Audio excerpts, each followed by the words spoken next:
Basically مسلمانوں کی زندگی کے ہر کام کی جگہ، ہر کام ہم نے اس کو بنا دیا عبادت کی جگہ سے۔ مسلمانوں کے اللہ کے نبی صلی اللہ علیہ وسلم کا طریقہ کار جاتا، جب تک مکے میں تھے تو طواف کعبہ کرتے اور پھر کسی کام پہ جاتے، واپس جب آتے تو گھر جانے سے پہلے طواف کرتے اور پھر گھر جاتے۔ جب مدینہ پہنچے تو مسجد نبوی سے باہر جب بھی جانے کا موقع ہوتا تو مسجد میں داخل ہوتے، نماز پڑھتے اور پھر آگے سفر کا ارادہ کرتے، واپس آتے تو گھر سے پہلے پھر مسجد۔ آخر یہ مسجد مسجد مسجد مسجد کیوں؟ وجہ یہ ہے کہ لوگوں کے دل مسجدوں میں اٹکے رہے۔ یہ کانسیپٹ تھا جو اللہ کے نبی نے کیا۔ ہمارے دلوں کو لوگوں نے مسجدوں سے اچاٹ کر دیا۔ ہم مسجد کو صرف 3-4 منٹ کے لیے آتے، وہ بھی بڑا عجیب انداز میں آتے۔ آج کل تو حال یہ ہے کہ بہت زیادہ علم آ گیا اور بہت زیادہ اپنے آپ کو توحید کے پیکر اور سمجھتے ہیں، تو حال یہ ہے کہ سلام پھیرتے ہی ایسا لگتا ہے نیچے کچھ کانٹے رکھے ہوئے تھے جس میں بیٹھے ہیں اور فوراً مسجد سے اٹھ کے باہر۔ سنت کا اہتمام بھی نہیں، نبی کا اہتمام بھی نہیں، اللہ کے رسول کی معمول کی تسبیحات بھی نہیں، اس کا صرف یہ کہ سلام پھیر دیا اور اس کے بھاگے، اس لیے کہ مسجد کاٹنے کو آ رہی ہے۔ اور یہی آدمی باہر نکل کے آدھا گھنٹہ کھڑا رہے گا نکڑ پہ، چوراہے پہ، دوستوں سے مستق میں، لیکن مسجد میں نہیں بیٹھے گا۔ کیوں؟ کہ ہم نے مسجد کو اتنی انٹرسٹ کی جگہ بنائی نہیں۔ اب مسجد انٹرسٹ کی جگہ کیسے ہوتی؟ اگر میں کسی دوست سے کہوں کہ بھائی آ جائیے آپ مسجد یا اسلامک سینٹر پہ وہاں بیٹھ کے بات کریں گے، تو کسی ہمارے بھائیوں بزرگوں نے ہم کو بتایا کہ مسجد میں دنیا کی بات کرو گے تو 40 سال کی نمازیں تمہاری ضائع ہو جائیں گی۔ ہم بولے اللہ 40 سال سے تو نماز ہی نہیں پڑھے، اب ضائع ہو گئے تو پھر کہاں سے پڑھیں گے، لہٰذا بات ہی نہیں کرتے۔ تو دین اور دنیا کو ہم نے الگ الگ، یہ ہے غلطی۔ دوسری بات یہ کہ آج بھی اس گئی گزری دنیا کی حالات میں عیسائیوں کے نکاح اور یہودیوں کے نکاح ان کے اپنے سیناگوگ میں، ان کے چرچ میں ہوتے ہیں، اور مسلمانوں کے نکاح بڑے بڑے کلیانم منڈپوں میں اور بڑے بڑے شادی خانوں میں ہوتے ہیں، وہاں ہوتے جہاں دکھانے کا موقع ملتا ہے کہ بھائی کراکری کا بھی 3 لاکھ کا، تو آپ اندازہ کر لیجئے کہ شادی کا فنکشن کتنے کا۔ مسجد میں نکاح سے لے کر بچے پیدا ہوتے، تولد ہوتے، تو اللہ کے رسول صلی اللہ علیہ وسلم سے ملانے کے لیے مائیں اور نانیاں اور دادیاں اور دادا اور والد آپ کے کہتے کہ اللہ کے رسول مجھے بیٹا ہوا ہے، مجھے بیٹی ہوئی ہے۔ اللہ کے رسول کھجور چھاپ کے ان بچوں کے منہ میں ڈالتے اور وہاں ان کے حق میں دعائیں کرتے، مسجد یہاں سے شروع۔ اور یہ ہے ابتدا۔ ہم نے سنی ہے کہ ہم کان میں ایک کان میں اذان دیتے ہیں بچے کو، کیوں دیتے ہیں؟ کبھی غور کیا آپ نے ایک کان میں اذان کیوں دی جاتی ہے؟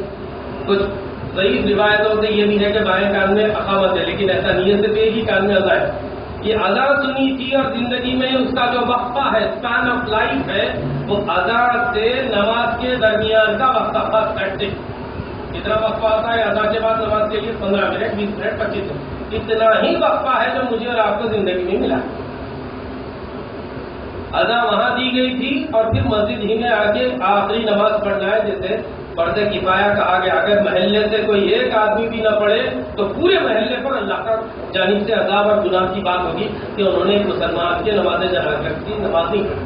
پھر یہاں سے شروعات کی کہ بچوں کی پیدائش کو مسجد میں لایا کرتے، وہاں بیٹھ کے لوگوں کو درس و تدریس ہوتی، سکھایا جاتا، علم بتایا جاتا، نہ جانے کیا کیا۔ حد تو یہ کہ بی بی عائشہ رضی اللہ تعالیٰ عنہا اللہ کے رسول صلی اللہ علیہ وسلم جس وقت پر جنگی وفود بٹالینز آف فوج روانہ کر رہے ہوتے تو ان کی فزیکل اینڈ ملٹری ایکسرسائزز ہوتی، وہ ایکسرسائزز مسجد نبوی کے صحن میں ہوتی، اور بی بی عائشہ بولتی اللہ کے رسول مجھے بھی دیکھنا چاہیے۔ تو اللہ کے رسول چادر پکڑتے یوں کر کے، اور بی بی عائشہ اس چادر کے اوپر سے یوں کر کے ڈھانکتی اور اس وقت تک دیکھتی جب تک ان کا دل نہیں بڑھ جاتا۔ مسجد نبوی کے صحن میں، اور مسجد نبوی ایک واز اے پارلیمنٹ ہاؤس، ایک was the supreme court of Islamic state of established by the holy prophet صلی اللہ علیہ وسلم۔ مسلمانوں کے مسائل کے لیے، مسلمانوں کے معاملات کے لیے، مسلمانوں کی معیشت کے لیے، ہر چیز کے لیے مسجد مسجد مسجد، یہ تھا مسجد کا مقام و مرتبہ۔ اب ہم نے اس کو لا کے مؤذنوں کے ہاتھ میں دے دیا، اور کسی اور سے نہیں، میرے ساتھ بھی ایسی ہوا۔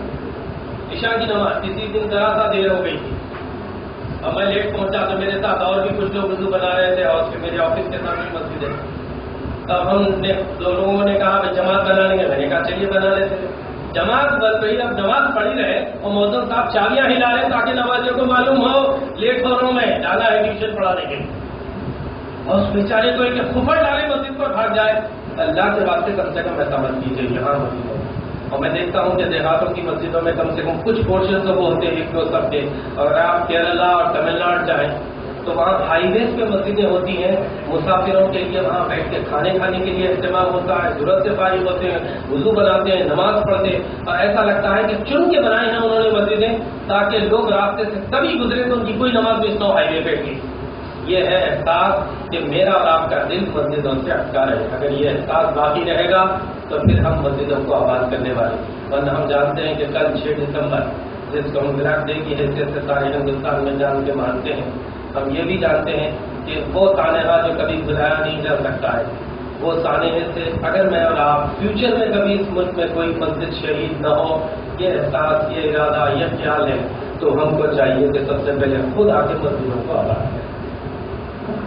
ہم مسجدوں کو نہیں آتے, ہم مسجدوں سے دور بھاگتے ہیں اور ایکسپیکٹ کرتے ہیں کہ امام اور مؤذن کے حوالے سے.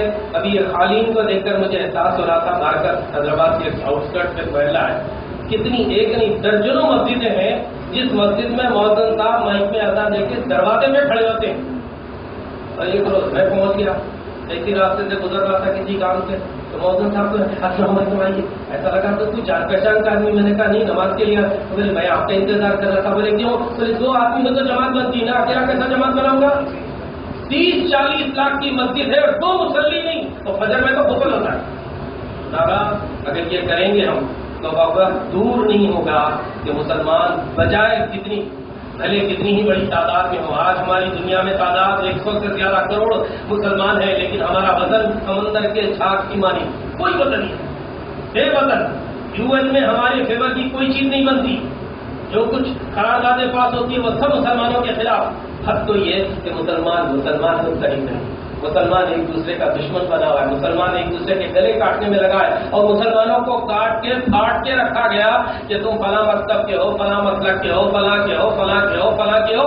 کسی نے یہ نہیں کہا کہ تم سب مسلمان ہو, تم سب کلمہ کو ہو, لا الہ الا اللہ محمد رسول اللہ کے پڑھنے والے ہو. یہ نہیں بتاتے ہم کہتے ہیں کہ یہ ہمارا ہے, ہم ذرا اونچا پیجامہ پہنتے ہیں, ہم زور سے آمین بولتے ہیں, ہم سینے پہ ہاتھ باندھتے ہیں. اگر یہ ہے تو پھر یہاں آنا, نہیں تو چلے آنا.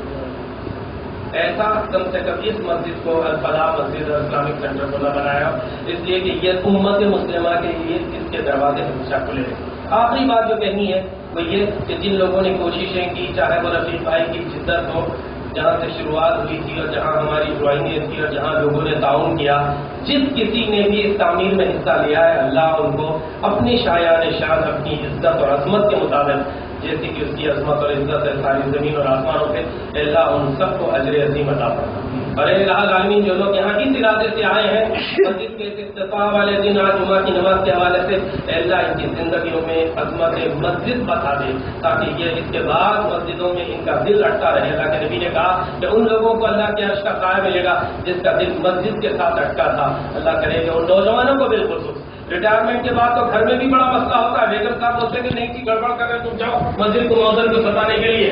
اس عمر میں نہیں, جوانی کا وہ ایک حصہ جو اللہ کو زیادہ مطلوب اور مقصود ہے, اس جوانی میں جب اور دوسری برائیاں بلا رہی ہیں اور نوجوان مسجد کی طرف آئے تو یہ سجدہ اس کے ریٹائرمنٹ کے لاکھ سجدوں پہ بھائے.